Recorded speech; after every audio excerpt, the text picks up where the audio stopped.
नमस्कार. ग्रेट पुस्तकांची भेट या मालिकेत मी प्रणिता परमेश्वर तेलंग, यशवंत महाविद्यालयातील BSc प्रथम वर्षाची विद्यार्थिनी तुम्हा सर्वांचं स्वागत करते. मित्रांनो, एखाद्या पुस्तकावर किंवा कादंबरीवर बोलायची ही माझी पहिलीच वेळ आहे. तुम्ही सर्वजण मला प्रतिसाद द्याल आणि माझा उत्साह वाढवाल. एखादी व्यक्ती जिवंत आहे की नाही हे त्याच्या हृदयाच्या धडधडीवरून लक्षात येतं. त्याच पद्धतीने लोकशाही जिवंत आहे की नाही हे कळण्यासाठी निवडणुका महत्त्वाच्या असतात. आपल्या लोकशाहीसाठी सुद्धा हा निवडणुकीचा काळ खूप महत्त्वाचा आहे. पण या ज्या निवडणुका आहेत या निवडणुकांमध्ये जो प्रचाराचा स्तर, प्रचाराची पातळी दिवसेंदिवस घसरत चालली आहे आणि एकंदरीत लोकांनी लोकांसाठी लोकांमार्फत निवडून दिलेलं सरकार असं न राहता काही निवडक लोकांसाठी निवडून दिलेलं सरकार असं जगभरामध्ये वेगवेगळ्या देशात लोकशाहीचं स्वरूप संकुचित होऊ लागलं आहे. या लोकशाहीच्या संकुचित स्वरूपावरती अनेकांनी टीका टिप्पणी केल्या आहे. काही राजकीय समीक्षकांनी, काही पत्रकारांनी. पण याहीपेक्षा महत्त्वाचं म्हणजे मूलतः लेखक असलेल्या काही जागतिक श्रेष्ठ दर्जाच्या जगामधल्या भविष्यामध्ये काय घडणार हे कलाकृतीतून प्रस्थापित केलं आहे. याच कलाकृतीपैकी एक श्रेष्ठ दर्जाची कलाकृती म्हणजेच जॉर्ज ऑरवेल यांची ॲनिमल फार्म. आणि आज या ॲनिमल फार्मविषयीच मी तुमच्याशी बोलणार आहे. मित्रांनो, एक गोष्ट लक्षात घ्या. या कादंबरीबद्दल बोलत असताना ही कादंबरी काय भारतात जन्माला आलेली नाही किंवा भारतातल्या लोकशाहीवर भाष्य करणारी देखील नाही. तरीसुद्धा या कादंबरीच्या परिचयादरम्यान तुम्हाला असं वाटेल की जॉर्ज ऑरवेल यांनी राजकारणावरती भाष्य करणारी, लोकशाहीच्या राजकारणावर भाष्य करणारी ही कादंबरी लिहिलेली आहे. म्हणून हा व्हिडिओ शेवटपर्यंत पहा, कुठे जाऊ नका आणि समजून घ्या की एखादा श्रेष्ठ दर्जाचा लेखक भविष्यातील राजकारणावरती भाष्य कुठल्या पद्धतीने करतो. तर चला सुरुवात करूया. टाईम या जगविख्यात साप्ताहिकाने निवडलेल्या इंग्रजी 100 सर्वोत्तम कादंबऱ्यांपैकी असलेली आणि 20व्या शतकातील सुप्रसिद्ध असलेली राजकीय उपहासात्मक कादंबरी म्हणून ॲनिमल फार्मकडे पाहिलं जातं. या कादंबरीला प्रकाशित होऊन 75 वर्षे होऊन गेली. जगभरातल्या अनेक भाषेतल्या अनेक समीक्षकांनी, अनेक अभ्यासकांनी तिच्याविषयी वेगवेगळ्या अंगानं लिहिलेलं आहे. ही कादंबरी ईसाबनीती म्हणजेच अर्थात दंतकथेसारखी, म्हणजे काय तर प्राणी माणसासारखं बोलतात, वागतात आणि जगतात. खरं तर जॉर्ज ऑरवेल यांच्याविषयी आपल्याला कौतुक वाटायला हवं, कारण त्यांचा जन्म हा भारतातलाच. ऑरवेल हे दृष्टे होते. त्यांना भविष्यात काय घडणार हे दिसू लागलं. त्यामुळे त्यांनी 1943ला ॲनिमल फार्म ही कादंबरी लिहायला सुरुवात केली. 1944ला ती लिहून पूर्ण झाली. पण महायुद्ध चालू असल्यामुळे ती प्रकाशित करता येईना. तेव्हा 17 ऑगस्ट 1945ला एकदाची ॲनिमल फार्म प्रकाशित केली. कादंबरीचा विषय एकदम अफलातून, तिची मांडणीही भन्नाट आणि शैलीही जबरदस्त. यामुळे अल्पावधीतच ती लोकप्रिय झाली. या कादंबरीमध्ये एकूण 10 प्रकरणे आहेत. माणसाची जाचक सत्ता झुगारून देण्यासाठी या कादंबरीतील डुकरांसह इतर प्राणी एकत्र येतात आणि सत्ता स्थापना करतात. मालकाला हकलून देतात, क्रांती करतात, प्राण्यांची सत्ता स्थापना करतात. आता सगळ्या प्राण्यांना इतरांची हुकूम पाळावायची गरज नाही, कारण त्यांची सत्ता निर्माण झाली आहे. आपल्याला अच्छे दिन येणार असं डुकरं इतर प्राण्यांना सांगतात आणि त्यांनी विश्वास पण ठेवतात. 2 पायाच्या प्राण्याकडून 4 पायांच्या प्राण्याकडे सत्ता येते खरी, पण लवकरच चतुष्पाद.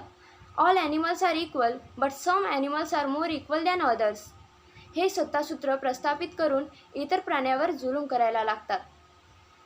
ऑल मेन आर इक्वल असं मार्क्सवाद सांगतो, पण लेनिन, स्टालिन यांच्या रशियात ते कधीच पाहायला मिळालं नाही. आमचा उपहास ऑरवेलनी all animals are equal but some animals are more equal than others या वाक्यप्रयोगातून केला आहे. सर्वंकष क्रांतीची भाषा करणारे सत्ताधारी होतात. तेव्हा कसे वागतात हे दिसून येतं. सर्वंकष हुकुमशाही, त्यातही कम्युनिस्ट रशियातल्या हुकुमशाहीची या कादंबरीतून खिल्ली उडवली आहे असं म्हणतात. पण ही कादंबरी रूपकात्मक आहे. तिच्याकडे अनेकाने अनेक दृष्टिकोनातून पाहिलं जाते. वाचणाऱ्या प्रत्येकाला ती वेगळी वाटते. काहींना सोयीची, काहींना गैरसोयीची, काहींना फायद्याची तर काहींना गैरफायद्याचीही वाटते. काहींना यात झार, लेनिन, स्टालिन यांच्या प्रतिमा दिसतात. काहींना ही कादंबरी जगातल्या कुठल्याही क्रांतीची शोकांतिका वाटते. काहींना कम्युनिझम विरोधी वाटते तर काहींना भांडवलशाही विरोधी वाटते. पण ऑरवेलला स्पेनच्या यादवी युद्धात काय पाहायला मिळालं? स्टालिनचा समाजवाद आणि हिटलरची हुकुमशाही यात अंतिमतः मानवी स्वातंत्र्याचे शत्रूच असतात. सर्वंकषवाद हाच दोघांचाही अजेंडा असतो. या विदारक अनुभवानंतर ही कादंबरी लिहिलेली आहे. मिस्टर जोन्स नावाचा व्यक्ती त्याच्या मोनार फार्ममध्ये अनेक प्राणी पाळीत असतो आणि त्या प्राण्यांना दबावाखाली ठेवत असे. एके दिवशी ओल्ड मेजर नावाचा डुकर सर्व प्राण्यांना एकत्र बोलवतो आणि मिस्टर जोन्स विरोधी बंड करावयास सांगतो. ओल्ड मेजरचं वय खूप जास्त झाल्यामुळे तो काही दिवसातच मरण पावतो. त्याच्या मरणानंतर अधूनमधून प्राणी एकत्र जमतात व मीटिंग घेत असत. एके दिवशी सर्व प्राणी बंड करतात आणि मिस्टर जोन्सला त्याच्या मोनार फार्ममधून काढून टाकतात आणि मोनार फार्मचं नाव ॲनिमल फार्म ठेवतात. सर्वच प्राणी त्यांच्या विजयावर खुश असतात. ते सर्वजण ठरवतात की आपण माणसाप्रमाणे कधीच वागायचं नाही आणि 7 आज्ञा लिहितात आणि त्या 7 आज्ञा त्यांना पाळवायच्या असतात. त्या पुढीलप्रमाणे: जे काही 2 पायावर चालत असेल ते शत्रू आहे.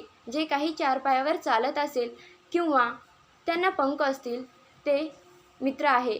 कोणताही प्राणी कपडे घालणार नाही. कोणताही प्राणी बिछाण्यात झोपणार नाही. कोणताही प्राणी दारू पिणार नाही. कोणताही प्राणी इतर प्राण्यांना मारणार नाही.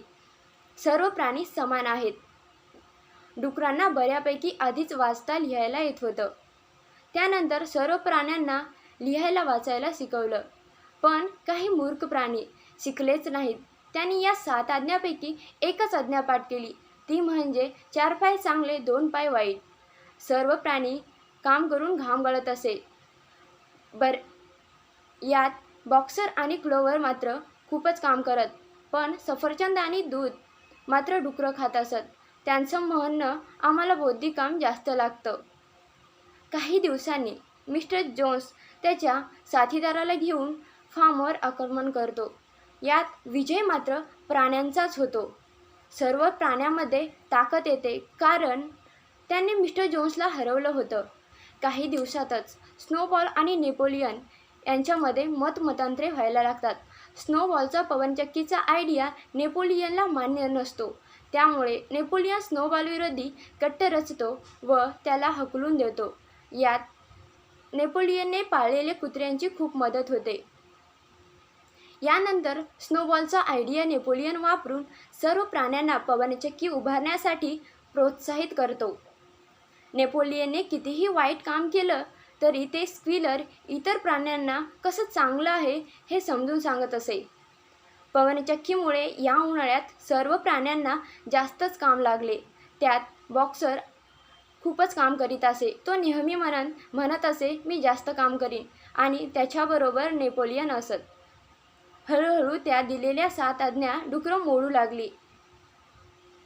हळूहळू आणि त्याचबरोबर माणसासोबत हळूहळू व्यापार करायला सुरुवात केली. त्याचबरोबर तो सर्व प्राण्यांना त्याच्या आज्ञेखाली राहायला सांगत. त्याच्या दिलेल्या आज्ञेखाली हुकूम पाळले जात नाहीत यावर त्याचे कुत्रे लक्ष ठेवत असे. काही प्राणी ऐकत नाहीत हे लक्षात आल्यावर त्यांना मृत्यूदंडाची शिक्षा देत. कोणताही प्राणी कोणत्याही प्राण्याला मारणार नाही या आज्ञेचं उल्लंघन नेपोलियन करतो. नेपोलियन आता नुसता नेपोलियन राहिला नव्हता, तर तो नेताजी कॉम्रेड नेपोलियन झाला होता. त्याने अगदी माणसाप्रमाणे वागायला सुरुवात केली होती. 4 पाय चांगले 2 पाय वाईट हा नारा बदलून 4 पाय चांगले 2 पाय अधिक चांगले असा करण्यात आला. शेवटी त्याचे शेजारी आणि फार्ममधील डुकरे एकत्र जमतात आणि दारू पितात. बाहेरून सर्व प्राणी एकटक पाहतात. प्राण्यांकडून माणसाकडे, डुकरांकडून माणसाकडे व माणसाकडून डुकरांकडे. त्यांना डुकरांमधील आणि माणसामधील फरक समजवयास अवघड जातो आणि अशा प्रकारे ॲनिमल फार्मचं रूपांतर मनोर फार्ममध्ये होतं. ही कादंबरी लिहिण्यामागे ऑरवेलचा दृष्टिकोन अधिक शाश्वत आहे, शाश्वत सत्य सांगण्याचा आहे. All animals are equal but some animals are more equal than others हे या कादंबरीतलं विधान भलेही मार्क्सवादाच्या उपवासातून आलेलं असलं तरी त्याची प्रचिती लोकशाही, समाजवाद, साम्यवाद, हुकुमशाही, एकाधिकारशाही अशा सर्वच शासनप्रणालीमध्ये येताना दिसतं. माणसाचा आजवरचा इतिहास या विधानाला बळकटी देण्याचा आहे. सध्या आपल्या समाजात देखील ऑरवेलच्या कादंबरीमधील पात्र पाहावयास मिळतात. जसे की 1977 साली जेव्हा नागरिकावर अन्याय होतो तेव्हा सर्वजण एकत्र येतात आणि तेथील सत्ता पालटून टाकतात. काही दिवस सर्वजण खुश असतात. जनतेचा बऱ्याच प्रमाणात विकास होतो. सर्वांना वाटतं की आता आपले अच्छे दिन येणार, पण प्रत्यक्षात मात्र असं काहीच होत नाही. जसे की कादंबरीतील आज्ञा हळूहळू बदलल्या जातात, त्याचप्रमाणे आपल्या समाजात देखील कायदा आणि नियम बदलले जात आहेत. मग ते इलेक्शन कमिशनर नेमवायची कमिटी यात केलेले बदल असतील किंवा एखाद्या नागरिकाने गुन्हा केला हे सिद्ध होण्याच्या अगोदरच त्याला तुरुंगात टाकायचे नियम असतील. असंच स्क्विलर ज्याप्रमाणे नेपोलियन काही चुकीचे केले तरी तो इतर प्राण्यांना हे चांगलंच आहे असं समजून सांगत किंवा त्याची माहितीच होऊ देत नसे. हे स्क्विलरचं कार्य आज वेगवेगळ्या माध्यमातून पार पाडलं जात आहे. जगात आदर्श स्वरूपाची लोकशाही कुठेच नाही. लोकशाहीच्या नावाखाली हुकुमशाही, एकाधिकारशाही जगातल्या अनेक देशांमध्ये पाहायला मिळते. अर्थात आदर्श लोकशाही ही काल्पनिकच. ज्याप्रमाणे ॲनिमल फार्म या कादंबरीमध्ये सांगण्यात आले आहे, अगदी त्याचप्रमाणे जगभरामध्ये आणि आपल्या देशात, राज्यात राजकारणाचा स्तर घसरला आहे. जनतेच्या भल्यासाठीच लोकशाहीचा विचार करणारे नेतेपक्ष आपल्या देशासह जगभरामध्ये तयार व्हावेत, यासाठी तरुणांनी राजकारणामध्ये देखील यायला हवं, असं डॉक्टर बाबासाहेब आंबेडकर यांचा संदेश आपण नक्कीच घ्यायला पाहिजे. कारण राजकारणाशिवाय आयुष्य नसतं. जन्मापासून मृत्यूपर्यंत राजकारण हे गरजेचंच असतं. त्यामुळे आपली जी भावना तयार झालेली आहे की राजकारणापासून दूर राहिलं पाहिजे, ही भावना अगोदर दूर केली पाहिजे. सुशिक्षित तरुणांनी राजकारणात येऊन देशाची सूत्र सांभाळली पाहिजे, जेणेकरून देशामध्ये एकाधिकारशाही आणि हुकुमशाही येणार नाही, कायम लोकशाही अस्तित्वात राहील. हा डॉक्टर बाबासाहेब आंबेडकर यांचा विचार केवळ तरुणच करू शकतील.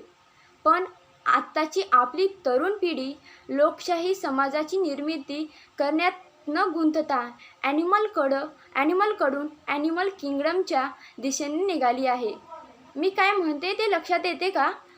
ॲनिमल नावाच्या सिनेमाकडून ॲनिमलच्या इक्वल असलेल्या ॲनिमल किंगडमकडे वळती आहे. खरं तर आपणाला ॲनिमल किंगडमकडून ह्युमन सोसायटीच्या दिशेने जायचं आहे. तर हा व्हिडिओपासून प्रेरणा घेऊन तुम्ही ॲनिमल फार्म ही कादंबरी वाचावी आणि आपल्या मानवी आणि भारतीय समाजाचा प्रवास ॲनिमल किंगडमकडून ॲनिमल सोसायटीच्या दिशेने घेऊन जाण्यासाठी तयार व्हावं. धन्यवाद. खूप खूप आभार.